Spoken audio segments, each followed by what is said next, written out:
Alright, in this video we are going to discuss it's your May-June 2023 of your O-Level ADMAS. Course code is 4037 and paper is 21. So let's start. Variable x and y are such that when log y is plotted against under root x, a straight line passing through the points 1, 5 and 2.5, 8 is obtained. Show that y equals to a into b power root x where a and b are constant.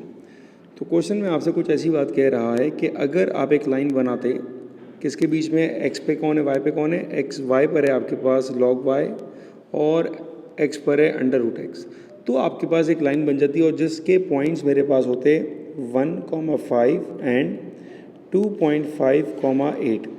यहाँ पर ये ध्यान रखिएगा कि जो log y है इसकी value 5 है, ठीक है ना। इसका आपको मजीद log लेने की ज़रूरत नहीं है, log y की वैल्यू है। आपको यहाँ पर जो चीज़ अप्लाई करनी होती है वो होती है हमारे पास equation of line, that is y minus y1 is equals to m x minus x1। ये हमारा अल्टीमेट टारगेट होता है। हम निकालेंगे ग्रेडियंट निकालने के लिए हमारा वर्किंग फार्मूला क्या होता है भाई, सिंपल है, ये x1 y1 हो गया, ये x2 y2 हो गया। सो y2 minus y1 divided by x2 minus x1। 8 minus 5 it will B 3 divided by 2.5 minus 1 it will B 1.5। So 3 divided by 1.5 is equals to 2। ये आ गया मेरे पास ग्रेडियंट। अब आपको चाहिए लाइन की equation.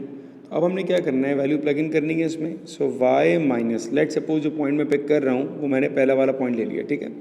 y minus y1 is equals to m, what is m, m is 2 and x minus x1, x1 क्या है हमारे पास, x1 इज़ 1। हमारे पास तो आपको y की जगह क्या नज़र आ रहा है, log y, तो जहाँ पर y होगा वहाँ पर मैं लिखूँगा अब log y minus 5 equals to 2, x की जगह आ जाएगा अंडर रूट x माइनस 1।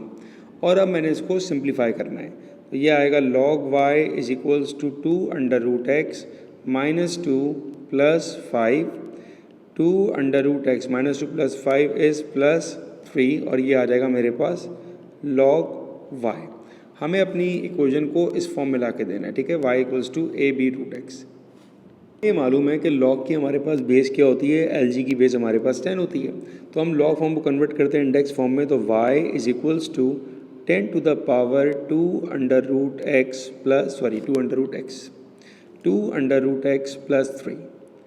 अब हमारे पास यहाँ पर पावर्स को हम इस तरह कह सकते हैं कि ये लिखा हुआ है 10 2 under root x multiply by 10 की पावर क्यूब। ये कैसे अप्लाई किया, इंडाइसिस में हम एक प्रॉपर्टी पढ़ते हैं कि a की पावर 5 मल्टीप्लाई हो a की पावर 3 से, तो ये हो जाएगा a की पावर 8। इसका मतलब अगर पावर्स ऐड हैं, मल्टीप्लाई होंगी, तो आप इसको यहाँ पर रिवर्स अप्लाई कर सकते हो कि अगर यहाँ पर एडिशन होगा इसका मतलब है बेसिस आपस में मल्टीप्लाई हो रही होंगी।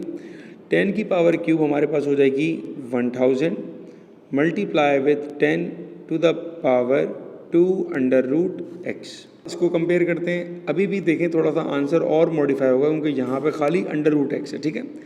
अब हम क्या करेंगे, ये हो जाएगा मेरे पास 1000 है तो 10 की पावर क्यूब लिख दिया इसको मल्टीप्लाई। अगर हम इसको ऑब्जर्व करें तो ये क्या लिखा हुआ है 10 की power 2, that means it is 100 under root x. ये बना आपके पास y। अब आप इसको कंपेयर करेंगे तो आपको नज़र आएगा कि रूट एक्स की जगह मेरे पास रूट एक्स आ रहा है, तो a is what, a is basically 10 power cube and b is what, b is basically 100। तो आपको उन्होंने कहा है लिखने के लिए आंसर, तो आप लिख दें भाई कि a आ जाएगा मेरे पास 10 की power cube that is 1000 and b is equals to 100। ये आपके पास दो फाइनल आंसर्स आ चुके हैं a और b के। ऑलराइट, आई होप कि आपको क्लियर हो गया होगा।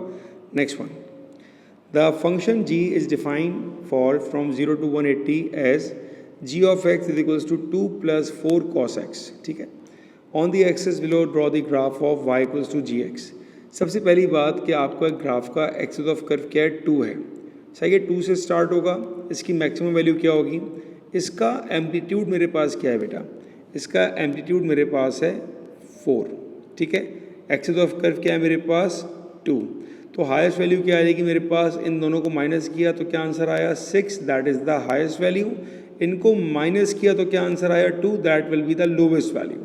अब पहला काम मुझे ये करना है कि यहाँ पे लिखा हुआ है 10, तो इसका डिस्ट्रीब्यूशन क्या है 2 4 6 8 10, तो लिख देता हूँ पहले मैं ये 2 4, 6, 8, 10, -2, -4, -6, -8 एंड 10।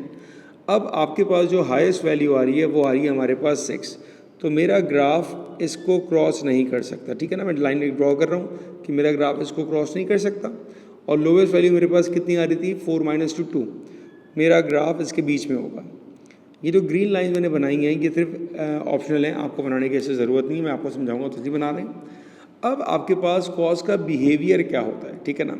कॉस हमारे पास कैसे स्टार्ट होता है, कॉस 0 पर होती है हाईएस्ट वैल्यू, तो हाईएस्ट ये रही। उसके बाद कॉस क्या हो जाएगा, उसके बाद कॉस होता है हमारे पास 0। अब हमारे पास यहाँ पर एक्सिस ऑफ कर्व क्या आया था, एक्सिस ऑफ कर्व मेरे पास था 2। तो मैं एक लाइन को यहाँ पे 2 पर भी बनाऊँगा जो बेसिकली 0 का पार्ट प्ले करेगी, ठीक है। ये होगा 0 के बाद कॉस क्या होता है, 0 के बाद कॉस होता है मिनिमम।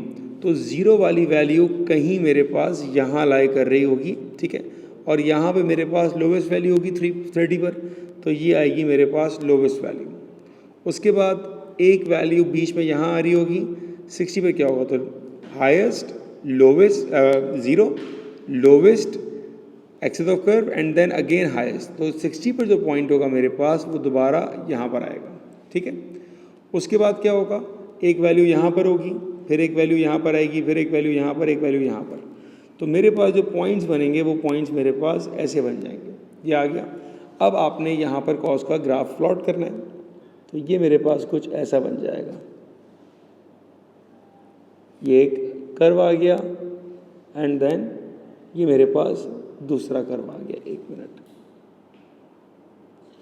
ऑलराइट, ये आपके पास बन गया कॉस का ग्राफ। इसका एम्पलीट्यूड हमारे पास कितना है, एम्पलीट्यूड हमारे पास 4 है।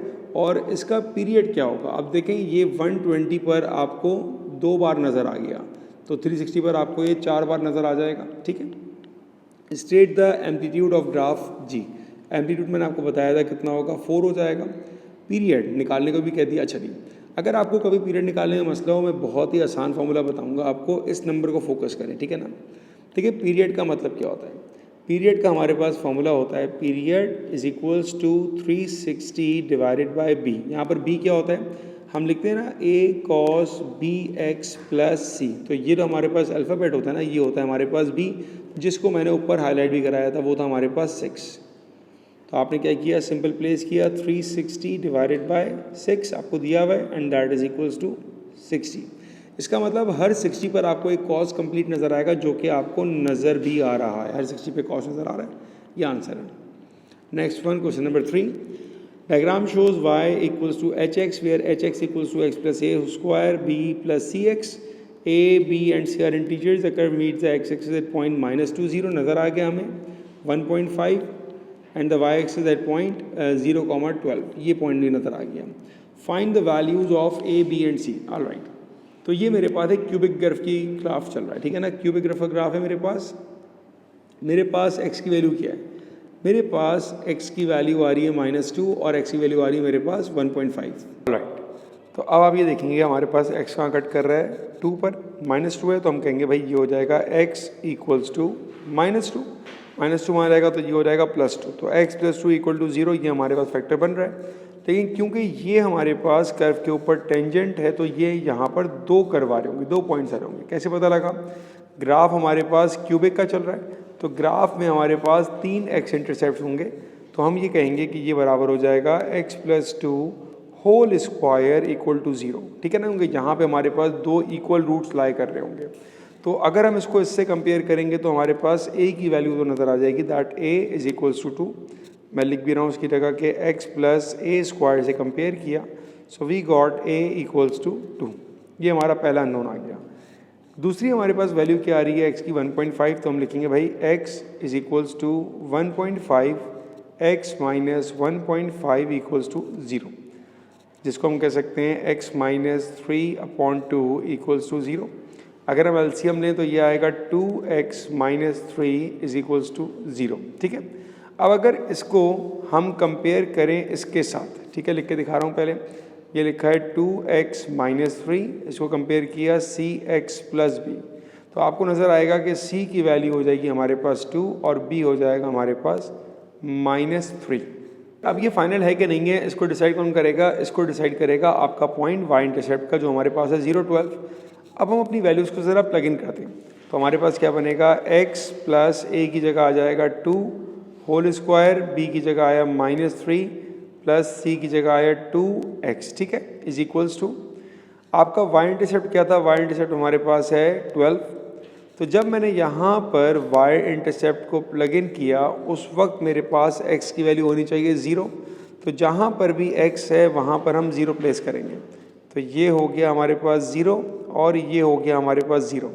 आंसर क्या आ रहा है? 12 इज इक्वल टू 2 का स्क्वायर 4 3 -12। इसका मतलब ये होगा कि हमारे साइन चेंज होंगे, ठीक है। अब साइन कैसे चेंज किए जाएंगे? अब आपको यहाँ पर आपको साइन चेंज करने पड़ेंगे। तो हमारा इसका आंसर काउंट किया जाएगा कि अब हम बोलेंगे c हमारे पास होगा -2 और b हमारे पास होगा +3। ये आपके आंसर बनेंगे c के और b के। क्यों? क्योंकि जब मैंने इन दोनों आंसर को प्लेस किया था तो मेरे पास इक्वेशन सेटिस्फाई नहीं कर रही थी, -12 बच रहा था। जब मैं इनके साइन चेंज कर दूंगा, जब आप इनके साइन चेंज कर देंगे तो 4 3 से मल्टीप्लाई होगा, दैट विल बी 12 अगेन। तो मेरे आंसर्स होंगे c के -2 एंड b के 3। ये आंसर्स हैं। Use a graph to solve the inequality h of x less than equals to 9। h of x less than equals to 9। तो पहले हम एक काम करते हैं, हम hx इक्वल्स टू 9 पे बनाएंगे एक लाइन। तो आपके पास ये एक लाइन बन गई, ठीक है। अब hx lesser than equals to 9 का मतलब क्या मतलब हुआ? हम जिस रीजन की बात कर रहे हैं वो ये रीजन है हमारे पास, ठीक है, ये रीजन है और वो हमारे पास ये रीजन है, ठीक है ना। हमने इसकी इनइक्वालिटी बतानी है, बहुत सिंपल सी बात है। आप ये देखें यहाँ पर x की वैल्यू क्या है? -3 और यहाँ पर x की वैल्यू क्या है हमारे पास? -0.5। तो -3 से हमारे पास x की वैल्यू को कम होना चाहिए और -0.5 से वैल्यू को कम, और -3 से ज़्यादा है और -0.5 से कम है, ठीक है। तो इस पार्ट की इनइक्वालिटी होगी मेरे पास x less than equals to, किससे ज़्यादा होना चाहिए था? -3 से, और किससे कम होना चाहिए था? -0.5 से। ये पहली बात आ गई, ये तो हो गई मेरे पास इस पार्ट की। इसको देखते हैं, यहाँ पर x की वैल्यू मेरे पास क्या है? 1 और इससे ज़्यादा होना चाहिए। तो ये हो जाएगा मेरे पास x is greater than equals to 1। ये तीनों इनइक्वालिटी जो है ये आपका आंसर है सेकंड पार्ट का, ठीक है। ये आपका आंसर है और ये रीजन कैसे आ रहा है मैंने इसलिए इसको हाईलाइट भी कर दिया। Next one, solve the equation 5 की power 2y - 1 equals to 6 × 3y। Alright, पहला स्टेप है इसको लिखने का सही तरीका। इसको लिखा जाएगा 5 power 2y multiply by 5 power -1 equals to 6 × 3 power y। अब मैं पावर y वालों को एक तरफ लेकर आता हूँ, ठीक है। तो ये हो जाएगा 5 power 2y divided by 5 equals to 6। ये 3y यहाँ पर मल्टीप्लाई है, इसको जब यहाँ लेकर आऊँगा तो डिवाइड हो जाएगा। तो ये हो जाएगा मल्टीप्लाई बाय 3 की पावर y। अब 5 पावर 2y, तो अगर हम 5 पावर 2 को देखें तो ये हो जाएगा मेरे पास 25 की power y divided by 3 power y is equals to, जो आपका ये 5 था ये 5 वहाँ जाके मल्टीप्लाई हो जाएगा तो 5 6 are 30। Bases are same, sorry bases are different but powers are same. तो आप लिखोगे 25/3 to the power y is equals to 30। और अब ये केस हमारे पास किसका बन गया? ये केस हमारे पास बन गया लॉग का, क्योंकि पावर में अल्फ़ाबेट आ चुका है। लॉग की प्रॉपर्टी अप्लाई करिए आपने, तो ये आएगा y log 25/3 equals to log of 30। Simplify करते हैं इसको, ये आ जाएगा y इक्वल्स टू, अब log 30 divided by log 25/3। Simplify किया आपने, आपके पास y का आंसर आ रहा है 1.604। ये आपके पास बन गया y का आंसर। ऑलराइट, इसको अब हम next one, solve the equation e power 2x - 4 plus 3e power -2x, give your answer in exact form. अब यहाँ पर एग्जैक्ट फॉर्म की बात कर रहा है, ठीक है। पहले क्वेश्चन को देखते हैं, सही तरह लिखते हैं भाई इसको। e power 2x - 4 plus 3 divided by e power 2x equals to 0। क्योंकि पावर नेगेटिव में थी, नीचे रहेगी तो पावर पॉजिटिव हो जाएगी। अब सवाल को आसान बनाने के लिए हम ये करते हैं कि यार e पावर 2x को हम ले लेते हैं लेट्स सपोज t। तो हमारा क्वेश्चन कुछ मॉडिफाई होने के बाद ऐसा नज़र आएगा t minus 4 plus 3 divided by t equals to 0। ठीक है, अब हम यहाँ पे ले लेते हैं एलसीएम, ये आ जाएगा हमारे पास t, it will be t square minus 4t plus 3 equals to 0। t यहाँ पे डिवाइड हो रहा है हमारा कि मल्टीप्लाई होकर 0 से ख़त्म हो जाएगा। So we got t square minus 4t plus 3 equals to 0। ये बन गई आपके पास आपकी quadratic equation. So now it will be t square minus 3t minus t plus 3 equals to 0। You got t minus 3 minus 1 t minus 3 equals to 0, t minus 1 equals to 0 and t minus 3 equals to 0. So we got t equals to 1 and we got t equals to 3. अभी ये answer नहीं है, देखिए question में हमने यहाँ supposition जो की थी ना वहाँ दोबारा आ जाए। हमने सपोजिशन बनाई थी यहाँ पर e power 2x is equals to t, इसको 2 बार लिखा जाएगा क्योंकि हमारे पास t की 2 वैल्यूज़ आई हैं। e पावर 2x, पहली t की वैल्यू 1 ले ली और e पावर 2x दूसरी वैल्यू हमने ले ली 3। अब यहाँ पर we need to apply ln on both sides. ठीक है, ln on both sides apply किया हमने, ये हो जाएगा 2x is equals to ln of 1 0 होता है, तो पहला आंसर तो आ गया आपके पास x का 0। ऑलराइट, नेक्स्ट वन, ये हो जाएगा 2x is equals to ln of 3। अब आपने इसको सॉल्व नहीं करना है क्योंकि उसने एग्जैक्ट आंसर देना है। 2 जाके आपने डिवाइड किया, सो 1/2 ln 3। ये आपके दोनों फाइनल आंसर आ चुके हैं x के। ऑलराइट, आई होप के क्लियर हो गया होगा। Next one, the volume v of a sphere of radius is given by this, the volume of a sphere increasing at a constant rate of 24। क्या दे दिया आपको, ये जो आपको वैल्यू दी है दैट इज dv/dt। यूनिट से भी समझ में आ रहा है कि सेंटीमीटर क्यूब पर second. Find the rate of increase of the radius. क्या फाइंड करने को कहा भाई, फाइंड करने को कहा dr/dt। इसका मतलब क्वेश्चन हमारे पास हो गया चेन रूल का। ठीक है, चेन रूल का सवाल बन चुका है। सबसे पहले हम लिखेंगे चेन रूल, तो हमारे पास चेन रूल क्या बनेगा, dv/dt is equals to dv/dr multiply by dr/dt। ये हमारी मेन काम की इक्वेशन है। इसके लिए हमें मालूम क्या है, हमें ये मालूम है, हमें ये मालूम करना है और ये इसकी अभी हम वर्किंग करते हैं स्टार्ट। ठीक है, देखो बेटा, आपको एक रिलेशन दिया है वॉल्यूम का, that volume is equals to 4/3 pi r cube. अब हमने इसको किया डेरिवेट, तो dv/dr हो जाएगा 4/3 पाई, तो ऐसे ही रहा। आर क्यूब का डेरिवेटिव हो जाएगा 3r²। यहाँ पर ये 3 और 3 आपने किया कैंसिल, ये आ जाएगा 4 पाई r²। आर की वैल्यू आपको मालूम है इट्स 6 को आपने प्लेस किया, 6 का square 36 times 4, 36 times 4 it will B 144 पाई। ये आपके पास आ गया आपका dv/dr। ठीक है, अब मेरे पास dv/dr भी आ चुका है। अब वैल्यू को प्लग इन किया आपने, dv/dt is 24, dv/dr is 144 pi and we are looking for dr/dt। तो 24 divided by 144 pi is equals to dr/dt. You will get dr/dt is equals to 0.0531।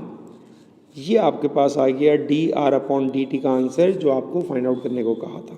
ठीक है, next one, the position vectors of the points PQR with respect to origin are given. The point R lies on PQ extended such that 3 times QR equals to 2 times PR. Use the vector method to find the values of X and Y. All right. आपको दिया हुआ क्या है भाई, जो दिया हुआ है पहले वो लिख देते हैं हम लोग। आपको दिया हुआ है 3 टाइम्स QR बराबर है 2 टाइम्स ऑफ PR के। ठीक है, पूरे सवाल पे हम पोजीशन वेक्टर का कॉन्सेप्ट अप्लाई करेंगे। आपके पास ये है वेक्टर OP का, ये है वेक्टर OQ का और ये है वेक्टर OR का। इसको स्टार्ट करने से पहले लिखने का तरीका रिवाइज करवा दूं। अगर हमें AB को लिखना होता है इन टर्म्स ऑफ पोजीशन वेक्टर, तो हम कहते हैं ये होगा OB माइनस OA। ठीक है, तो जो हमारे पास बाद में लिखा है वो पहले आएगा, जो पहले लिखा है वो बाद में जाएगा। ये चीज़ आप ज़रा अप्लाई करें यहाँ पर 3। QR क्या हो जाएगा, that will be OR minus OQ। Right, is equals to 2, P R क्या हो जाएगा, O R minus O P. और अब आप यहाँ पर वैल्यू प्लग इन करना स्टार्ट करें, 3। What is O R, O R is X and Y, ये आपको वेक्टर दे दिया, minus what is O Q, it is 8 and 5, ठीक है, is equals to 2। O R क्या था हमारे पास, X and Y, minus O P क्या था हमारे पास, 4 एंड 7। अब इस पूरे इक्वेशन में हमारे पास दो ही अननोन है, एक्स और वाई, वो आराम से आ जाएंगे। 3 अपनी जगह, पहले आपने अंदर सॉल्व किया वेक्टर्स को, तो ये आएगा x minus 8 y minus 5 is equals to 2, x minus 4 and Y minus 7। अब तो काम बहुत ही आसान, अब आपने सिंपल इनको आपस में इक्वेट करना है, ठीक है। तो हमारे पास इक्वेशन कुछ ऐसी बन जाएगी, 3 times x minus 8 is equals to 2 times x minus 4।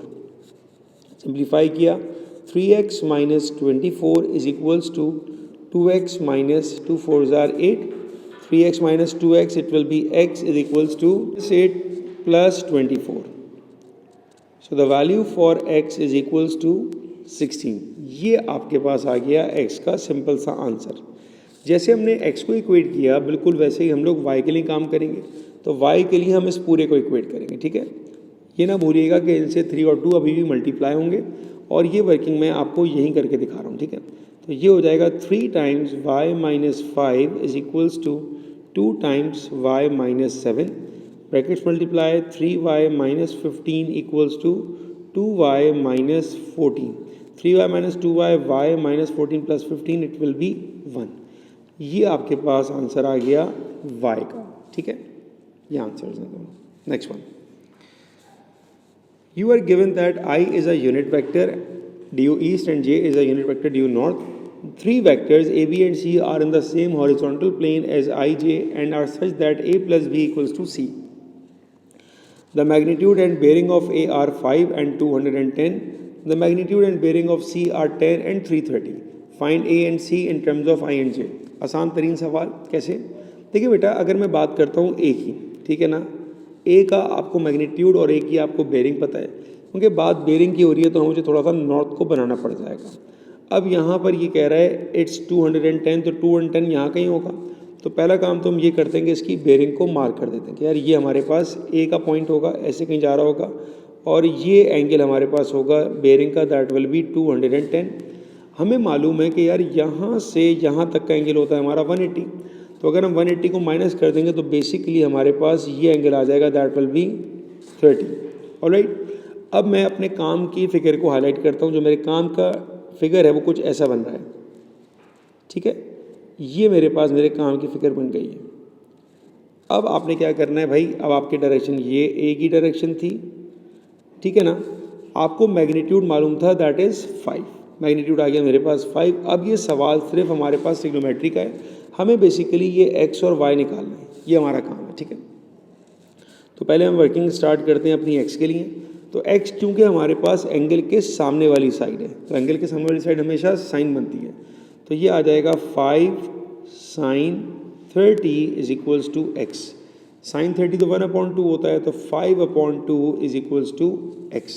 ये आपके पास पहले x का आंसर आ गया। अच्छा, अब आते हैं इसकी डायरेक्शन के ऊपर। अगर मैं a को देख रहा हूँ तो ये डायरेक्शन ऐसे जा रही है, इसका मतलब है y भी नीचे है और x भी लेफ्ट में है, तो उसकी वजह से हम यहाँ पर माइनस का साइन इंट्रोड्यूस कर देंगे x कंपोनेंट के लिए। बिल्कुल यही काम किया जाएगा y के लिए। अब y देखें आप, एंगल के साथ है, जो एंगल के साथ होता है ना उस पर आता है हमारे पास cos, ये आएगा 5 cos 30। cos 30 क्या होता है हमारे पास, √3 डिवाइडेड बाय 2, और ये भी नेगेटिव होगा, क्यों, क्योंकि ये y कंपोनेंट नीचे जा रहा है। तो अब आप इसको लिखोगे कैसे, अब आप लिखोगे फाइनल आंसर किस फॉर्म में दिया जाएगा, -5/2i या फिर 2.5i minus 5√3 divided by 2j। ये मेरे पास a का वेक्टर आ गया जो मुझे पहले पार्ट में निकालने को कहा था। ऑलराइट, सेम यही काम करेंगे अब हम c के लिए भी, ठीक है। c को भी पहले हम ड्रॉ करते हैं, क्योंकि बात बेरिंग की गई है, तो पहले मैं बनाता हूँ नॉर्थ अपने पास, ठीक है। और c की बेरिंग कितनी है हमारे पास, इट्स 330, तो इसका मतलब ये हुआ कि c हमारे पास जा रहा होगा 4th क्वाड्रेंट में, यहाँ कहीं आ रहा होगा 330। ये मेरे पास सी की आ गई डायरेक्शन। सी का एंगल कितना होगा, देखें आपके पास यहाँ से यहाँ तक का एंगल है 330, ठीक है ना। मैं मार्क कर रहा हूँ उसको, यहाँ से यहाँ तक का एंगल आपको दिया हुआ है, ये है 330, और हमें मालूम है कि यहाँ से यहाँ तक का एंगल होता है 270। तो अब हमने क्या किया भाई, सिंपल 330 माइनस 270, ये आ जाएगा आपके पास 60 जो एंगल है ना, वो आपके पास ये अंदर वाला एंगल आ गया 60। अब मैं यहाँ पर अपने काम की डायग्राम को मार्क कर रहा हूँ, तो मेरे पास काम की डायग्राम कुछ ऐसे बन जाएगी। ये आपके पास बन जाएगी, आपकी डायग्राम कंप्लीट हो गई, ठीक है बेटा। इस पर हम डायरेक्शन जरूर मार्क करेंगे, एक्स इस डायरेक्शन में जा रहा होगा, वाई ऐसे जा रहा होगा, ये आएगा सी। एंगल 60 है। कंपोनेंट आपको मैग्नीट्यूड कितना दिया हुआ था, मैग्नीट्यूड इज 10, ये आ गया 10। अब हम वही काम करना स्टार्ट करते हैं। पहले हमारी वर्किंग होगी एक्स पर, ठीक है, एक्स एक्सिस पर। तो एंगल के साथ जो होता है वो हमेशा कॉस बनता है, तो ये आएगा x is equals to 10 cos 60। Cos 60 कितना होता है, 1/2, ये आ जाएगा 5, प्लस का कि माइनस का। डायरेक्शन देखें यहाँ पर है, तो ये हो जाएगा मेरे पास माइनस, ठीक है। यही काम करते हैं y के लिए। y क्या है भाई, एंगल के सामने है, एंगल के सामने वाला हमेशा साइन बनता है। ये हो जाएगा y is equals to sine, not sine, start किया, मैग्नीट्यूड कितना था 10 साइन 60, ऑलराइट। अब साइन 60 कितना होता है, साइन 60 आपके पास √3/2 होता है। ये आ जाएगा 10 √3 divided by 2, 2 1s are 2 5s are, ये हो जाएगा 5√3j। क्योंकि y ऊपर जा रहा है पॉजिटिव में रहेगा, तो बेटा आपके पास फाइनल आंसर जो होगा c का वो लिखा जाएगा -5i + 5√3j। ये आपके पास आपका c कंपोनेंट आ गया। Alright, next one, find the magnitude and bearing of b। b क्या था, find the magnitude and bearing of b। अच्छा, अब आपको ये दिया हुआ है a + b = c। पहले हम इसको लिख लेते हैं वहाँ पर, a + b = c, ये आपको गिवन है। b को बनाते हैं सब्जेक्ट, तो b क्या हो जाएगा, b = c - a। c का हमने वेक्टर निकाल लिया था, c कितना निकाला था हमने, -5i + 5√3, -5i + 5√3j, ये आपका c था, माइनस a कितना आया था हमारे पास, -5/2 -5√3/2, -5/2i -5√3/2j। अब पहले इनको सिंप्लीफाई करते हैं, -5i + 5√3j minus minus plus 5/2i minus minus plus 5√3/2j, ठीक है। अब i वालों को एक साथ लिख लेते हैं हम लोग, ये आएगा -5i + 5/2i + 5√3j + 5/2√3j, ठीक है। सिंप्लीफाई किया आपने, एलसीएम ले लिया, तो -10 + 5, एलसीएम आ गया मेरे पास 2, -10i + 5i, यहाँ भी एलसीएम आ गया 2, 10√3j + 5√3j। तो आंसर आ जाएगा हमारे पास -5/2i + 15√3/2j। ये आपके पास बन जाएगा b का वेक्टर। जब आपके पास ये b का वेक्टर आ गया तो आपने निकालना है अब b का मैग्नीट्यूड, ठीक है। अच्छा, b का मैग्नीट्यूड तो बहुत ही आसान है हमारे पास, यहाँ स्टार्ट करते हैं।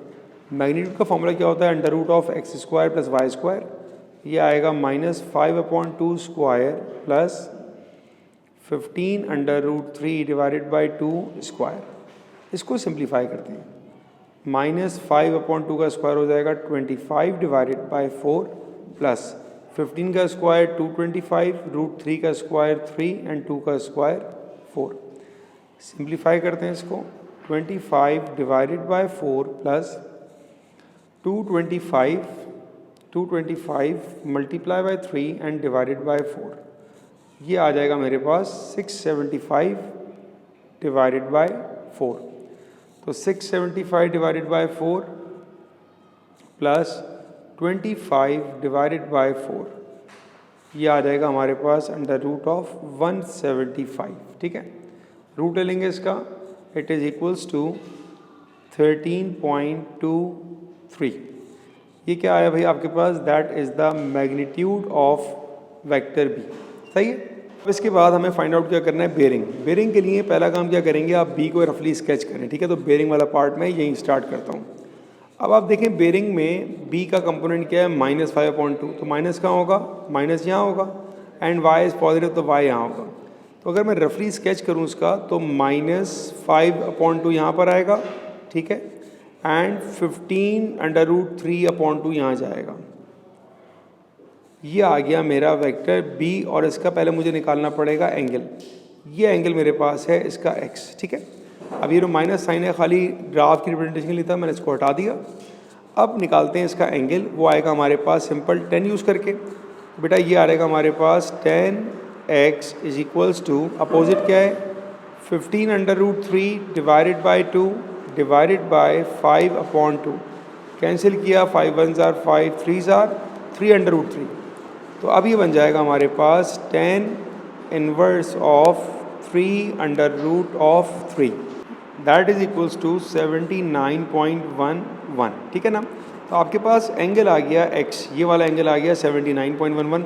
तो बेरिंग क्या होगी, बेरिंग में आपने 270 में इसको ऐड अप करना पड़ेगा। So for final bearing 270 plus 79.11 it is equals to 349.1।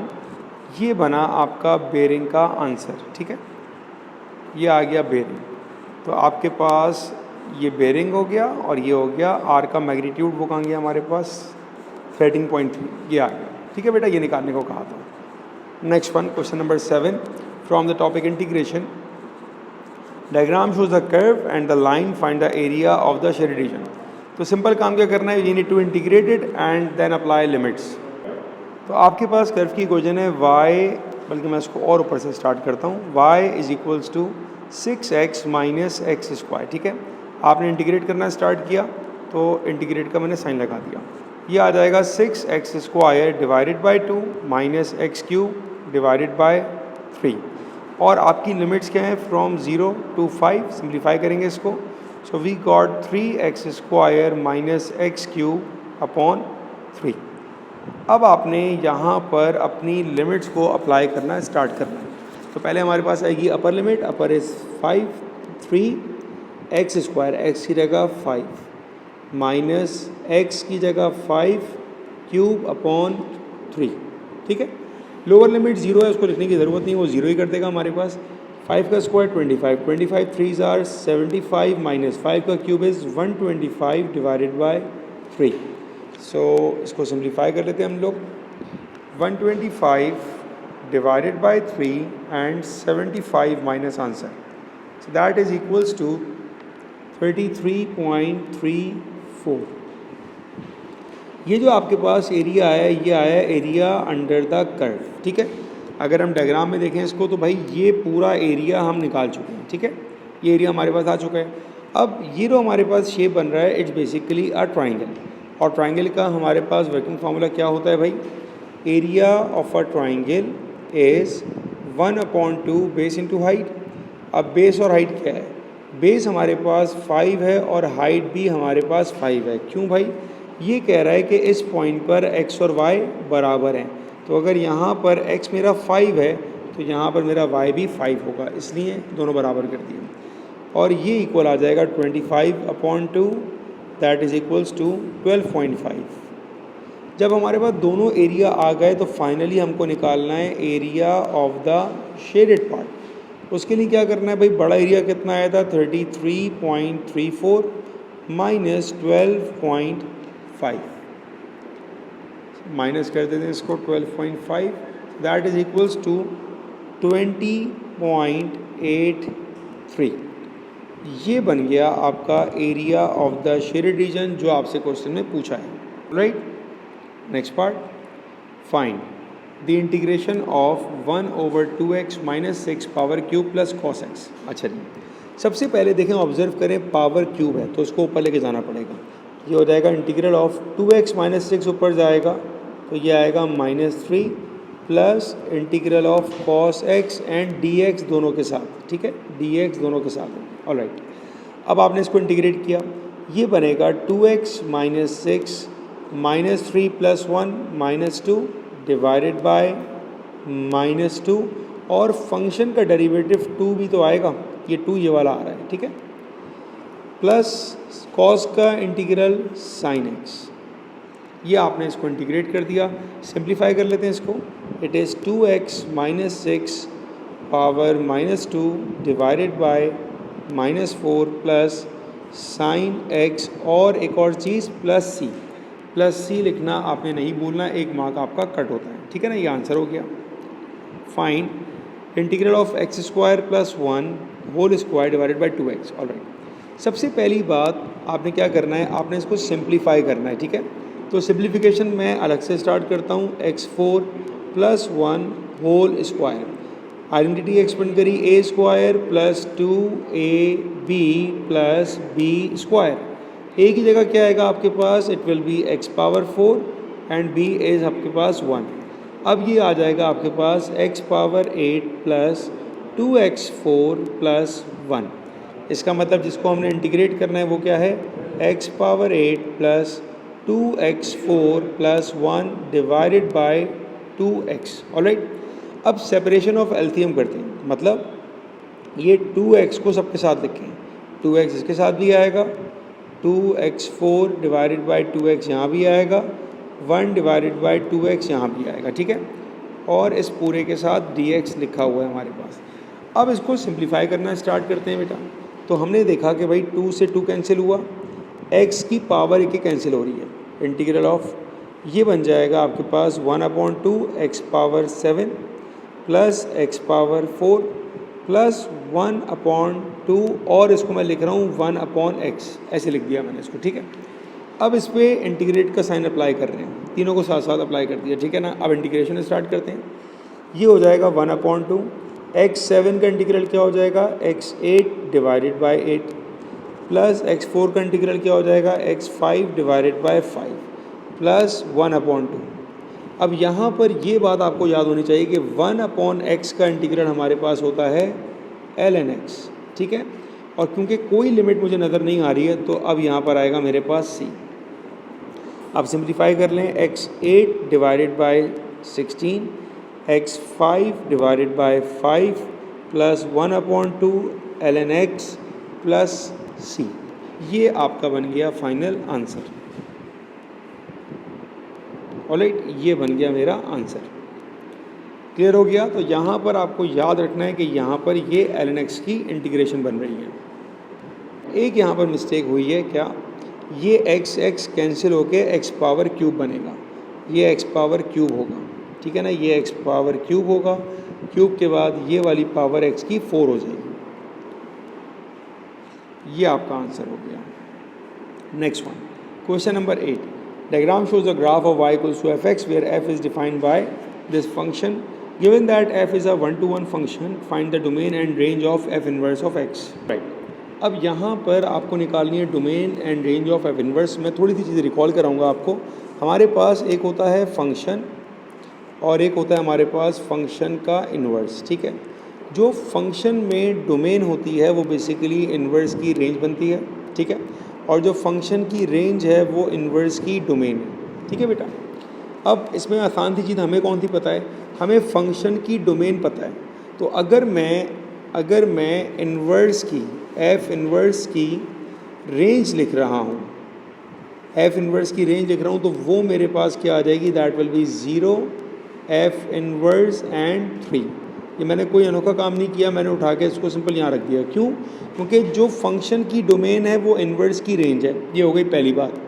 अब दूसरा काम हम ये करेंगे कि हम निकालेंगे f इन्वर्स की डोमेन, और जो f इन्वर्स की डोमेन है वो बेसिकली f(x) की रेंज बन जाएगी। तो अब हमारा अल्टीमेट गोल ये है कि हमें फ़ंक्शन की रेंज निकालनी है। फ़ंक्शन की रेंज कैसे निकालेंगे भाई? अगर मैं 0 प्लेस करूँगा तो 0 हो जाएगा। मैं अपने फंक्शन में 3 प्लेस करता हूँ, तो मेरा फंक्शन क्या है, f(x) इज इक्वल्स टू, जहाँ पर भी x है वहाँ 3 प्लेस कर रहा हूँ, 3 डिवाइडेड बाय 5, 3 प्लस 1, ठीक है। ये आ जाएगा 9 divided by under root 16, 9 divided by 4 that is 2.25। तो आपके पास जो डोमेन आएगी ना वो आएगी फंक्शन की रेंज, जो आएगी फ्रॉम 0 to 2.25। ये आपके पास आंसर आया डोमेन का, ठीक है, और ये आंसर आ गया आपके पास रेंज का। ये हो गया पहला part. Solve the equation F of X equals to X. बहुत सिंपल है। एफ ऑफ एक्स के आपके पास F of X is 3x divided by under root of 5x plus 1 is equals to X. इसको अब हम सिंप्लीफाई करते हैं। तो पहला काम हम ये करते हैं कि भाई x को और x को हम कर देते हैं कैंसिल। तो ये आ गया 3 is equals to under root of 5x plus 1, squaring on both sides. So we got 9 is equals to 5x plus 1। आपके पास x का आंसर क्या आ जाएगा? 9 minus 1, 8 divided by 5 is equals to x। ठीक है, अब यहाँ पर ये जो मैंने कैंसिलेशन किया था ये होती है यहाँ पर मिस्टेक। जब हम x को कैंसिल कर देते हैं तो हमारे पास एक वैल्यू बेसिकली कम हो जाती है। तो आपने ये काम कभी भी नहीं करना। हमारे पास सिंपल सॉल्यूशन कैसे होगा इसका? हमारे पास था 3x divided by under root of 5x plus 1 equals to x। ठीक है, ये हो जाएगा 3x equals to x time under root of 5x plus 1। अब आपने करना वही है, you need to apply squaring on both sides. हो जाएगा 3x और ये हो जाएगा इसका स्क्वायर। ठीक है, ये आ जाएगा 9x square equals to x square times 5x plus 1। 9x square equals to 5x cube plus x square. 9x square arrange करते हैं इसको, तो ये आ जाएगा 5x cube plus, not plus, क्योंकि जब ये 9x स्क्वायर वहाँ जाएगा तो माइनस हो जाएगा। तो x square minus 9x square is minus 8x square equals to 0। ठीक है, अब आपने कॉमन लिया x स्क्वायर को, तो आपके पास आएगा 5x माइनस 8 इक्वल्स टू 0। ठीक है, अब देखें इसके बाद की वर्किंग हमारे पास यहाँ आएगी। अब आपने इन दोनों को 0 से इक्वेट किया तो x square equals to 0 and 5x minus 8 equals to 0। तो बताने का मकसद ये था, देखें x इक्वल्स टू 8/5 तो हमारा तब भी आ रहा है, लेकिन इस वाली वर्किंग में सिर्फ 8/5 आ रहा था, और यहाँ पर हमारे पास x की वैल्यू 0 भी आ रही है और 8/5 भी आ रही है। तो आपने पेपर में इस मेथड को कभी भी ऑप्ट नहीं करना। ठीक है, ये मैं ऐसे नहीं रब कर रहा हूँ, ये गलती होती है, इसलिए बताना ज़रूरी था। ऑलराइट, ये आपके आंसर्स हैं कि x is equals to 0 and x is equals to 8/5। Keep in mind, आप x को कभी भी कैंसिल मत करें, उससे आपका एक आंसर कम हो जाएगा। On the diagram above sketch the graph of y equals to f inverse of x। Alright, अब आपने इसी डायग्राम में बनाना है इन्वर्स का ग्राफ। ऑलराइट, तो बेटा ग्राफ से पहले ज़रा मैं आपको एक थोड़ा सा आइडिया दूँ। देखिए एक्स वाई अगर हमारे पास फंक्शन पर है ना, तो उसके इन्वर्स पर वो y(x) हो जाएगा, बस ये याद रखिएगा। ठीक है, अब हमने यहाँ पर 3 पर वैल्यू निकाली थी और हमारे पास कितनी आई थी वैल्यू? 2.25। ठीक है, इसका मतलब ये हुआ कि हमारे पास 3 पर जो पॉइंट आ रहा होगा, ये पॉइंट हमारे पास होगा 2.25 का। मैं रफली यहाँ पर बता रहा हूँ ऐसे मार्क करके। ठीक है, ये पॉइंट हुआ 2.25 का। तो अगर 3,2.25 है तो इसका इन्वर्स क्या हो जाएगा? इसका इन्वर्स होगा 2.25, 3। तो अब मेरे पास x पे जहाँ पर भी 2.25 होगा, अब थोड़ा अंदाजे से काम करेंगे हम, ठीक है ना। तो अगर इसने एग्जामिनर ने हमें 3 दिया हुआ है तो मैं कहता हूँ कि भाई ये मेरे पास 1 है, ये मेरे पास 2 है और इस तरह मेरे पास 3 आ जाएगा। तो 2.25 कहीं हमारे पास इसके आसपास होगा। ठीक है, ये होगा 2.25, मैं रफली बता रहा हूँ आपको। और 2.25 पे जो वैल्यू होगी y पर वो क्या होनी चाहिए? वो हमारे पास 3 होनी चाहिए। ये आ गया पॉइंट। तो ये आपके पास पॉइंट आया, मेरे काम का सिर्फ ये पॉइंट है, तो मैं बाकी लाइंस को रिमूव कर दिया मैंने। ठीक है ना, ये मेरा पॉइंट आ गया। अब आपका ग्राफ कैसा बनेगा? आपका ग्राफ ऐसा ही बनेगा इस तरह बना हुआ है, लेकिन ये उल्टा चलता हुआ नज़र आएगा। That is the graph of y equals to f inverse of x। और ये दोनों ग्राफ रिफ्लेक्ट हो रहे होंगे across the line y equals to x। इस लाइन से इनकी रिफ्लेक्शन हो रही होती है दोनों ग्राफ की, f(x) की और f इनवर्स की। ये आंसर हो गया। Next one, the function h and g are defined by the following functions, find an expression for g inverse. Alright, g of x आपके पास है बेटा 3 cube root of 8x cube plus 3। अगर आपको इन्वर्स के steps याद नहीं है तो मैं लिख रहा हूँ यहाँ पर, देखते रहिएगा। पहला स्टेप ये होता है कि आप अपने पास g ऑफ x या f ऑफ x की जगह आप लिखो y। तो मेरे पास फंक्शन आ जाएगा y equals to 8x cube plus 3 to the power 1/3। दूसरा स्टेप होता है कि आपने x को बनाना है अब सब्जेक्ट। अब आप बनाएंगे x को सब्जेक्ट, तो पहले तो आपने क्यूब को अप्लाई करना पड़ेगा ताकि 1/3 की पावर कैंसिल हो जाए। ये बनेगा y cube is equals to 8x cube plus 3। x को बनाना है सब्जेक्ट, तो ये आएगा y cube minus 3 equals to 8x cube. 8 आके डिवाइड होगा, y cube minus 3 divided by 8 equals to x cube. और अब आपने क्यूब को ख़त्म करना है, तो इसके आगे की वर्किंग मैं अब यहाँ से स्टार्ट करूँगा। हमारे पास आ गया x cube is equals to y cube minus 3 divided by 8। ठीक है, we need to apply cube root on both sides. तो ये बना मेरे पास x is equals to cube root of y cube minus 3 divided by 8। अब आता है आपका फाइनल स्टेप। फाइनल स्टेप ये कहता है कि जहाँ पर भी y है वहाँ पर आप लिखें x। तो मेरे पास y यहाँ था, ये हो जाएगा मेरे पास x क्यूब। ठीक है, x क्यूब। और जहाँ पर x लिखा था स्टार्ट में वहाँ पर आप लिखें g इन्वर्स ऑफ x। तो मेरे पास जहाँ पर x था वहाँ पर आ जाएगा g इन्वर्स ऑफ x। बाकी सब चीज़ें वैसे ही जिस तरह की हमारे पास लिखी थी, क्यूब रूट। ठीक है जी, ये आपका बन जाएगा g इन्वर्स का फंक्शन। ये आपका आंसर है। ऑलराइट, ये आपका आंसर हो गया। Next one, state the least value of the constant k such that g of hx can be formed. यहाँ पर gh को देखते हैं ना। g तो आपके पास ये रहा। इसका मतलब क्या होता है? इसका मतलब ये होता है कि g के फंक्शन में जहाँ पर भी x है वहाँ पे डाल दें e ऑफ x करके। देखते हैं भाई, g का फंक्शन था क्या हमारे पास g का फंक्शन ये था 8x cube plus 3 to the power 1/3। वो कह रहा है g ऑफ h क्या था हमारे पास? h था e पावर 4x।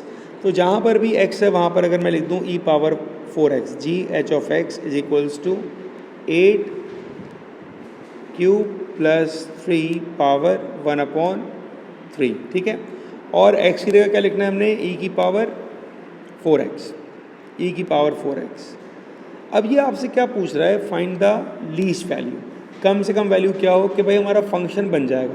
ठीक है, फंक्शन तो मेरे पास x की कोई भी वैल्यू बनता रहेगा, क्योंकि मेरे पास हर एक वैल्यू पर कभी भी फंक्शन अनडिफाइंड नहीं होगा। तो the smallest value for x is 0। अगर मैं यहाँ पर x की जगह 0 भी लिखूँगा तब भी मेरा फंक्शन फॉर्म हो जाएगा। कैसे? इसको अगर 0 कर दिया तो ये मेरे पास बनेगा 1, 8 प्लस 3 11, 11 की पावर 1/3। तो एक फंक्शन बन रहा है, एक चीज़ सॉल्व हो रही है, सॉल्यूशन पॉसिबल है, अनडिफाइंड नहीं आ रहा। The smallest possible value of, अच्छा मैंने x लिख दिया, x is greater then k। तो बेसिकली k की वैल्यू पूछ रहा है उससे, तो x को रिप्लेस कर दिया जाएगा k से। तो the smallest possible value of k is 0। वही वाली बात उनके हमारे पास यहाँ पर x के को वो कर रहा है, रेफ़र कर रहा है। Find and simplify N expression for ji H of x। काम तो मैंने आपको ऊपर ऑलरेडी करके दिखा दिया, सिर्फ समझाने के लिए करवाया था, और यही काम का तो आंसर ये नीचे आ जाएगा। तो आपके पास जो फंक्शन आएगा g of h of x का, ये आएगा 8 e power 3 4 are 12x plus 3 और क्यूब रूट। तो ये बन गया आपका answer. Next one, in this question all lengths are in centimeters and angles are in radians. The area of a sector of circle of radius 24 is 432. Find the length of the arc of the sector. तो आपको क्या चाहिए? आपको चाहिए arc length. Formula क्या होता है? s is equals to r theta. अब मुझे एरिया दिया और रेडियस दिया, इसका मतलब है मुझे क्या नहीं दिया? मुझे थीटा नहीं दिया। और थीटा के लिए मुझे क्या दिया हुआ है? एरिया दिया हुआ है, area of a sector of a circle. अब बेटा आपके पास एरिया का फॉर्मूला क्या होता है? बराबर होता है 1/2 r square theta. Value place करते हैं, area is 432 is equals to 1/2 r की जगह 24 whole square and theta. Simplify किया आपने, you will get theta is equals to 3/2 radian. Alright, ये तो आपके पास थीटा आ गया। अब इस थीटा से हम निकालेंगे आर्क लेंथ, वो होता है s is equals to r theta. S is equals to r कितना है 24 और थीटा कितना है आपके पास 3/2, तो आर्क लेंथ आएगी आपके पास 36 सेंटीमीटर। ये आपका आंसर आ गया पहले पार्ट का। Alright, next one. Diagram shows an isosceles triangle OAB with AO is equals to AB is equals to Y and height AD। तो आपको पहली बात ये दे दी कि ये दोनों y है हमारे पास, ठीक है। OCD is a sector of a circle with centre O, angle AOB is alpha radians. Find an expression for OB in terms of y। आपको क्या निकालना है, आपको OB निकालना है, OB in terms of y निकालना है, ठीक है। कंडीशन ये है कि हमारे पास ट्राइंगल जो है वो है आइसोसेलेस ट्राइंगल है। अगर ट्राइंगल आइसोसेलेस है तो पहली बात तो समझ में आती है कि भाई ये एंगल भी मेरे पास अल्फ़ा होगा। अब सिंपल सी बात, क्योंकि 90 बना दिया, आधी हेल्प तो कर दी, 90 तो भाई यहाँ पर भी बन रहा होगा, ठीक है, 90 ये भी बन रहा होगा मेरे पास। अब मैं आपसे कहूँ कि यार ये साइड निकालते हैं, ये साइड निकालें इन टर्म्स ऑफ y, तो मुझे इसको लेट्स सपोज नाम देता हूँ मैं कि यार मेरे पास ये p है, ठीक है। तो मेरे पास फॉर्मूला लगेगा cos y, not y it's alpha, cos alpha is equals to adjacent over hypotenuse. यहाँ से p को बनाए सब्जेक्ट, तो p equals to y cos alpha. देखिए अगर ये p होगा तो ये भी तो p होगा, तो मेरे पास OB की लेंथ क्या हो जाएगी, OB आ जाएगा y cos alpha plus y cos alpha. So OB is equals to 2y cos alpha. ये आपके पास आंसर आ गया फर्स्ट पार्ट का। Next one, show that the area of the shaded region can be written as y square upon 2 cos alpha. अच्छा जी, पूरा expression आपको बनाना है area of the shaded region. पहले हम बनाते हैं हमारी स्ट्रेटेजी क्या होगी। तो हम क्या करेंगे, हम करेंगे area of the shaded is equals to area of triangle minus area of sector. ये हमारी वर्किंग स्ट्रेटेजी है, ठीक है। अब आते हैं भाई एरिया ऑफ ट्राइंगल के ऊपर। अगर मुझे पूरे ट्राइंगल का एरिया निकालना है तो मेरे पास एक साइड ये है, एक साइड ये है, इनके बीच का एंगल है। तो हम लोग ट्रिग्नोमेट्री में पढ़ते हैं एक फार्मूला एरिया ऑफ ट्राइंगल का, it is 1/2 AB sin C। यकीनन आपने पढ़ा होगा, इसी को अप्लाई करेंगे एरिया ऑफ ट्राइंगल में।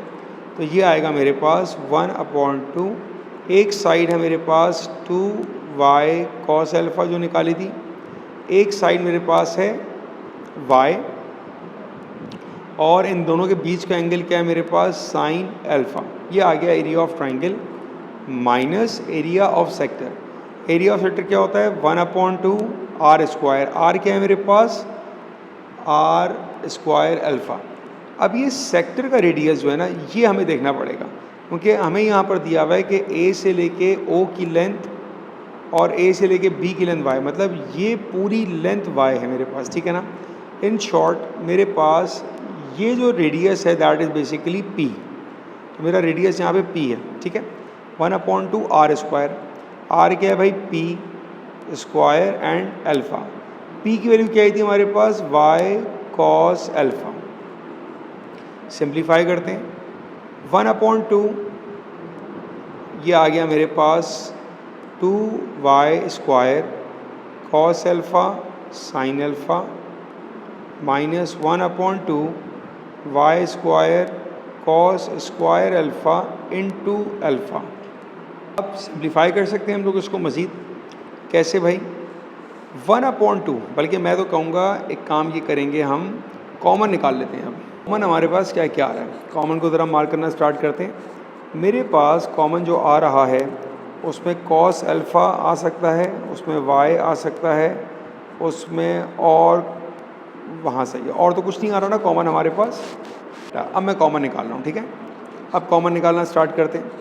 तो भाई मैंने कॉमन निकाला y स्क्वायर cos अल्फ़ा, ठीक है, कॉमन निकाला, और जो 1/2 है, देखिए यहाँ पर इसको कैंसिल नहीं कर दीजिएगा अभी। क्यों, मैं इसलिए कह रहा हूँ कि ये 2 मुझे यहाँ नज़र आ रहा है, इसलिए मैं कैंसिल नहीं कर रहा इसको, ठीक है। और अपॉन 2, अब मैंने क्या है कॉमन निकाला, मैं बता रहा हूँ आपको, ये 2 कॉमन आ गया, ठीक है, ये y स्क्वायर कॉमन आ गया और cos अल्फ़ा कॉमन आ गया। अब बचा क्या मेरे पास, अब अंदर चीज़ देखते हैं।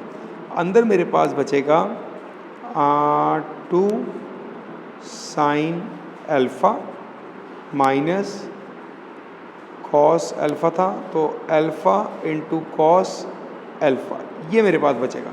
अब अगर इसको आप कंपेयर करो उस टर्म से जो आपको निकालने को बोला, तो ये आ गया आपका एक्सप्रेशन, ये आपका आंसर हो गया। Next one, in the expansion of ax plus b over x square power 9 where a and b are constants, the term independent of x is this। तो independent का मतलब ये होता है कि उसमें x नहीं होना चाहिए, ठीक है। and the coefficient of x6 is given, show that a square b equals to -12 and find the value of a and the value of b। सबसे पहले काम क्या करेंगे, हम सबसे पहले स्टार्ट करेंगे इंडिकेटेड टर्म पे काम करना। इंडिकेटेड टर्म दो चीज़ों को गाइड करेगा, हमारी x6 को भी गाइड करेगा और उसको भी गाइड करेगा, इंडिपेंडेंट को। फार्मूला क्या होता है हमारे पास, फार्मूला होता है t r plus 1 is equals to n C r a power n माइनस आर बी पावर आर, ठीक है। अभी हम स्टार्ट करते हैं, लेट सपोज इंडिपेंडेंट के लिए। तो मेरे पास n क्या है, n मेरे पास है 9 कॉम्बिनेशन r, a क्या है भाई a x to the power 9 minus r, b क्या है b over x square to the power r, ठीक है।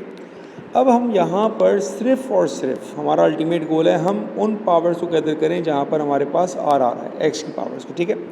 तो अब मैं यहाँ पर एक और काम स्टार्ट कर रहा हूँ, सिर्फ x की वो पावर जिन पे r आ रहा है। तो ये हो जाएगा x पावर 9 माइनस r और ये वाला x हो जाएगा x पावर 2r, ठीक है। इंडाइसिस का रूल आपको याद है, 9 माइनस r माइनस 2r। ये बहुत काम की स्टेटमेंट है, इसको मैं कलर भी कर रहा हूँ, ये बड़े काम की स्टेटमेंट है, हमें बाद में भी काम आएगी। इसको अभी हम इक्वेट कर देंगे x पावर 0 से, क्यों, क्योंकि अभी हम लोग काम कर रहे थे इंडिपेंडेंट के ऊपर। तो जब आप इंडिपेंडेंट पे काम कर रहे होंगे ना, आप x पावर 0 से इक्वेट करेंगे और यहाँ से आपको r की वैल्यू मिल जाएगी, that 9 minus 3r equals to 0, r equals to 3। तो जब r की वैल्यू 3 होगी हमें मिलेगा हमारा इंडिपेंडेंट टर्म, ठीक है। मैंने आपसे कहा था कि ये स्टेटमेंट बहुत इंपॉर्टेंट है, इसको हम दोबारा यूज़ करेंगे। अब x की power 9 minus 3r equals to, अब इसको हम इक्वेट करेंगे x पावर 6 से, क्योंकि अब मुझे चाहिए 6 का कोफिशिएंट। तो ये आएगा 9 minus 3r equals to 6, 9 minus 6 3, तो r का आंसर आ जाएगा 1। अब बेटा हम दो टर्म्स निकालेंगे, एक में r को हम 3 पुट करेंगे और एक में r को हम 6 पुट करेंगे, ठीक है। कहाँ पर करना है सब काम, ये सब काम हम यहाँ करेंगे। तो अब हमारे पास मेन इक्वेशन क्या थी, 9 combination r a x to the power 9 minus r b over x square की पावर r। और अभी हम क्या कर रहे हैं, अभी हम r को रिप्लेस कर रहे हैं किससे, r को हम रिप्लेस कर रहे हैं 3 से। मैंने कौन सा केस उठाया, इंडिपेंडेंट वाला केस उठा लिया। तो r जहाँ जहाँ था वहाँ वहाँ मैंने 3 को प्लेस कर दिया, ठीक है। ये हो जाएगा मेरे पास a x to the power 9 minus 3 6, ये आएगा b की power cube divided by x power 6। देखा, जैसे ही आपने वैल्यू को प्लग इन किया, आप ऑब्जर्व करो कि x कैंसिल होता हुआ नज़र आ रहा है। तो 9 कॉम्बिनेशन 3 इज़ 84, ये आ गया मेरे पास 84। सिंप्लीफाई किया, 84 a6 x6 b cube divided by x6, x cancel हुआ and the coefficient of x independent of x कितना था मेरे पास, 1 minus 145 152 is equals to minus 145 152। ये 84 जाके डिवाइड कर दें आप, 145 152 divided by 84, you will get 1728. So a6b cube is equals to 1728। ये आपके पास एक इक्वेशन बनी है, ठीक है ना, ये एक इक्वेशन बन गई। अब हम दोबारा क्या करेंगे, अब हम दोबारा इसको यूज़ करेंगे, लेकिन अब r की जगह हम लोग 1 इंसर्ट करेंगे, ठीक है। तो हमारी मेन इक्वेशन दोबारा आ रही है, 9 combination r a x power 9 minus r b over x square की पावर r। और जहाँ पर भी r है, अब r की दूसरी वैल्यू हमारे पास क्या आई थी, दैट वाज 1, तो 1 1 एंड 1। अभी क्या बनेगा, 9 कॉम्बिनेशन 1 तो 9 होता है, a की पावर 8 x की power 8 b divided by x power 2। आपने ऑब्जर्व भी किया कि जब x8 और x2 डिवाइड होगा तो ये x6 बन जाएगा जो मुझे चाहिए। तो अब ये आएगा 9a8 b x6 is equals to the coefficient कितना है मेरे पास, -6912। क्योंकि हम कोफिशिएंट से इक्वेट कर रहे हैं तो अब हम यहाँ से x को हटा देंगे, ठीक है। 6912 divided by 9, you will get 768. So A8B is equals to 768. ये आपके पास आ गई आपकी दूसरी इक्वेशन। अब इन दोनों इक्वेशन को आपने सिंप्लीफाई करना है, साइमल्टेनियस सॉल्व करना है। कैसे कर सकते हैं इसको साइमल्टेनियस सॉल्व? हम सेकंड इक्वेशन से b को बनाते हैं सब्जेक्ट। तो अगर मैं यहाँ से b को बनाऊँ सब्जेक्ट तो ये आएगा 768 divided by a to the power 8, ठीक है। और इसको हमने यहाँ पर प्लग इन करते हैं। तो हमारी इक्वेशन क्या थी? a6b³ इक्वल्स टू 1728 और b की जगह हमने बनाया सब्जेक्ट क्या? 768 डिवाइडेड बाय a पावर 8। अब इसको सिंप्लीफाई करते हैं। ये आएगा a पावर 6 768 की पावर क्यूब, काफ़ी बड़ा नंबर आ रहा है ये। 452984832 divided by a to the power 8 3 ज़ार 24 इक्वल्स टू 1728, ठीक है। अब ये दोनों पावर्स आपस में हो रही हैं सब्ट्रैक्ट। तो ये आ जाएगा मेरे पास a की पावर 24 माइनस 6 इज़ 18। तो डिनोमिनेटर में आ गया a पावर 18, यहाँ पर लिखा है 1728 और ये पूरा जो बड़ा वाला नंबर था ना ये एज इट इज़ है, ठीक है। अब ये ज़ाहिरी बात है वहाँ जाएगा तो ये वाला यहाँ आ जाएगा, सिंपल क्रॉस मल्टीप्लाई। तो ये आ जाएगा 452984832 divided by 1728 is equals to a power 18। अब आपने इसको डिवाइड करना है 1728 के साथ। ये आ जाएगा 262 is equals to a power 18। अब पावर 18 को हटाने के लिए दोनों साइड पर हमें 1/18 करना पड़ेगा ताकि ये पावर कैंसिल हो जाए। अब आपने इसकी पावर को करना है 1 divided by 18, so that will be equals to 2। तो a का आंसर आ गया आपके पास 2 और जैसे ही a का आंसर 2 आया इसको आपने यहाँ पे प्लग इन करना है। तो ये आ जाएगा b is equals to 768 divided by 2 की पावर 8। तो 768 divided by 2 power 8 it is equals to 3। तो ये आपका आंसर आ गया b का और a का। आई होप कि आपको समझ आ गया होगा। Next one, question number 11, sorry. The line with equation x plus 3y equals to k, where k the positive constant is tangent to the curve. ये आपके पास आई condition. Tangent to the curve का मतलब क्या होता है? हम लोग क्वाड्रेटिक में पढ़ते हैं that b² minus 4ac equals to 0 with equation भी आपको दी हुई है। Find the value of k and hence find the coordinates of the point where the line touches the curve. पहला काम क्या करेंगे, आप अपनी पहली इक्वेशन को उठाएं x plus 3y is equals to k। यहाँ पे बनाएं y को आप सब्जेक्ट, ये आ रहेगा y is equals to k minus x divided by 3, ठीक है। अब जो आपकी सेकेंड इक्वेशन है कर्व की, x² plus y² plus 2y minus 9 equals to 0। y की जगह हम क्या प्लेस करेंगे? k minus x divided by 3, k minus x divided by 3। अभी हो जाएगा हमारे पास x² plus k minus X का होल स्क्वायर डिवाइडेड बाई 3 का स्क्वायर क्या हो जाएगा हमारे पास? That will be 9 plus 2k minus x divided by 3 minus 9 equals to 0। Equation को थोड़ा सिंप्लीफाई करना पड़ेगा आपको। तो सबसे पहला काम ये करते हैं कि हम इसका एलसीएम ले लेते हैं। So the LCM will be 9। ये हो जाएगा 9x² plus k minus x whole square plus 3 3 ज़ा 3 2 ज़ा 6 k माइनस एक्स माइनस 9 9 ज़ा 81 इक्वल्स टू 0। ये 9 में रख के 0 हो जाएगा, ठीक है। इक्वेशन को एक्सपेंड करते हैं। 9x² प्लस यहाँ पर अप्लाई हो रही है हमारी identity a² minus 2ab plus b²। ये आइडेंटिटी आ गई। यहाँ पर मल्टीप्लाई हुआ ब्रैकेट 6k माइनस 6x और माइनस 81 इक्वल्स टू 0। अब लाइकवाइज टर्म को सॉल्व करते हैं। 9x² प्लस x², ये आ जाएगा 10x² minus 2kx minus 6x plus K square plus 6k minus 81 equals to 0। अब यहाँ पर हमने असाइन करना है ए, बी और सी को। ए हमारे पास आ गया 10, बी हमारे पास, अच्छा बी पे याद रखिएगा माइनस कभी नहीं आना चाहिए, तो बी आएगा, मतलब बाहर हमेशा प्लस ही रहना चाहिए, ठीक है। बी आ जाएगा -2k माइनस 6, और सी आ जाएगा हमारे पास K square plus 6k minus 81। Condition मैंने स्टार्ट में आपको बताई थी, B square minus 4ac equals to 0, 4ac equals to 0।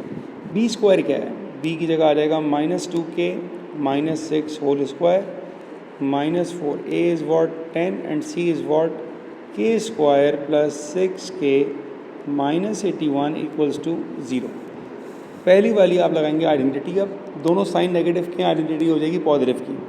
A square plus 2ab, 2 2 ज़ार 4 6 ज़ार 24k प्लस 36, ये आई आइडेंटिटी, माइनस 4 10 ज़ार 40, 40k स्क्वायर माइनस 24, नॉट 24, ये 40 है ना, 40 इंटू 6 इट्स 240 के minus 40 into 81 minus minus plus, so 40 into 81 it is 3240, ठीक है। अब सिंप्लीफाई करते हैं, तो अब आपके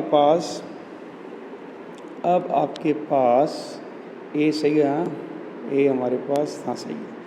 अब ज़रा सिंप्लीफाई करते हैं लाइक टर्म्स को, तो 40 और 4 that will B minus 36k square, similarly minus 240 and 24, so 240 minus 24 it's 216 with the negative sign, 216k plus 3240 and 36, 3240 plus 36, 3276, all right equals to 0।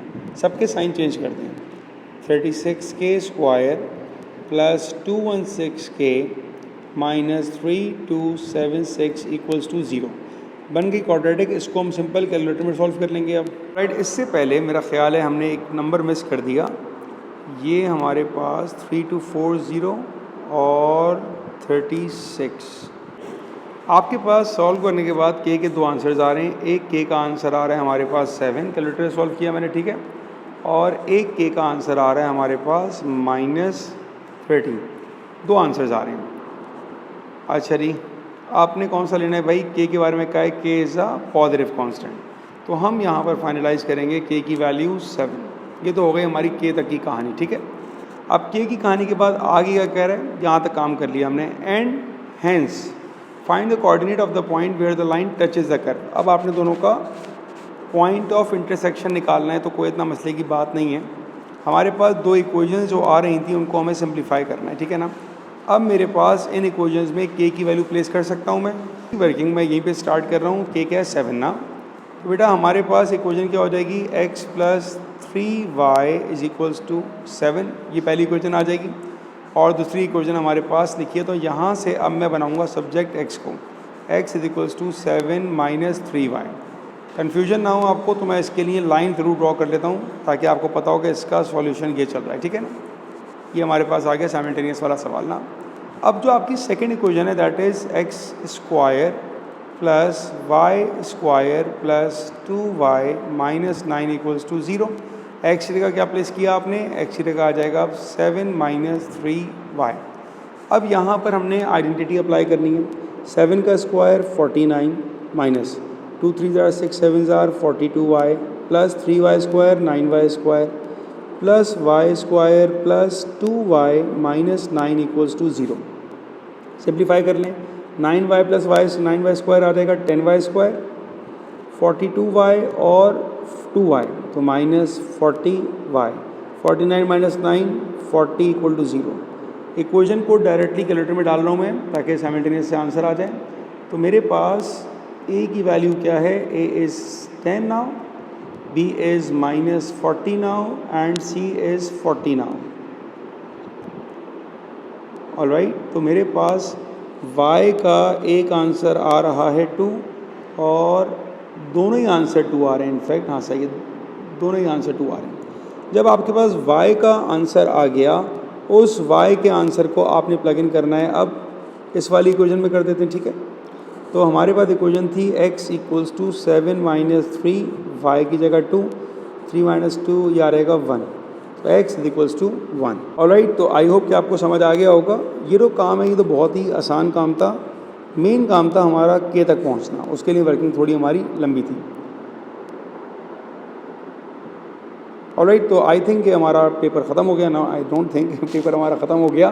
तो आई होप कि आपको समझ में आया होगा। कोई प्रॉब्लम हो इसमें, कोई चीज़ समझ ना आई हो तो प्लीज़ पूछिएगा। आई विल ट्राई, मैं आपको जल्दी रिप्लाई कर सकूँ। Thank you.